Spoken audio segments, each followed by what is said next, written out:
सम्मानीय सभापति महोदय, पूज्य गुरुजी गुरुवृंद एवं उपस्थित ଥିବା ମୋର ଛୋଟ ବଡ଼ ଭାଇ ଓ ଭଉଣୀମାନେ, ଆଜିର ଏହି ପବିତ୍ର ସ୍ୱାଧୀନତା ଦିବସ ଉପଲକ୍ଷେ ମୋତେ କିଛି କହିବାର ସୁଯୋଗ ମିଳିଥିବାରୁ ମୁଁ ନିଜକୁ ଧନ୍ୟମନେ କରୁଅଛି। ସ୍ୱାଧୀନତା ଏପରି ଏକ ଅମୂଲ୍ୟ ଶବ୍ଦ ଯାହାକୁ ବର୍ଣ୍ଣନା କରିବା ହୁଏତ ଆମ ପକ୍ଷେ ସମ୍ଭବ ନୁହେଁ, କାହିଁକିନା ଏହି ସ୍ୱାଧୀନତା ଫେରିବା ପାଇଁ ଆମ ଦେଶର ଅନେକ ସ୍ୱାଧୀନତା ସଂଗ୍ରାମୀମାନେ ଯେପରିକି ମହାତ୍ମା ଗାନ୍ଧୀ, ଲାଲ ବାହାଦୁର ଶାସ୍ତ୍ରୀ, ବାଲ ଗଙ୍ଗାଧର ତିଲକ, ବକ୍ସି ଜଗବନ୍ଧୁ ପରି ଅନେକ ସ୍ୱାଧୀନତା ସଂଗ୍ରାମୀ ନିଜର ରକ୍ତ ଲହୁ ଲୁହା ଦେଇ ଆମର ଏହି ଦେଶକୁ ସ୍ୱାଧୀନ କରିଛନ୍ତି। ଇଂରେଜମାନେ ଦୀର୍ଘ 200 ବର୍ଷ ଧରି ଆମର ଏହି ଶସ୍ୟ ଶ୍ୟାମଳ ସୁନ୍ଦର ଭାରତ ଭୂମିକୁ ଅଧୀନରେ ରଖିଥିଲେ। ଏହା କେବଳ ସେତିକି ନୁହେଁ, ଆମ ଦେଶ କେବଳ ଇଂରେଜମାନଙ୍କ ଅଧୀନରେ ଥିଲା ସେୟା ନୁହେଁ, ଆମ ଦେଶ ତା ପୂର୍ବରୁ ମୋଗଲମାନଙ୍କର ଏବଂ ପର୍ତ୍ତୁଗୀଜ, ତୁର୍କୀ, ମୁସଲମାନ ଏବଂ ଅନେକଙ୍କର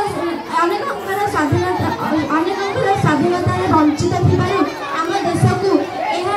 ଆମ ଦେଶର ବାସୀମାନେ ଏହା ଆଉ ସହିପାରିଲେ ନାହିଁ। ତେଣୁ ଅନେକ ସ୍ୱାଧୀନତା ସଂଗ୍ରାମୀମାନେ ଆଗକୁ ଆସି ଅନେକ ଆନ୍ଦୋଳନ ଯେପରିକି ଅସହଯୋଗ ଆଇନ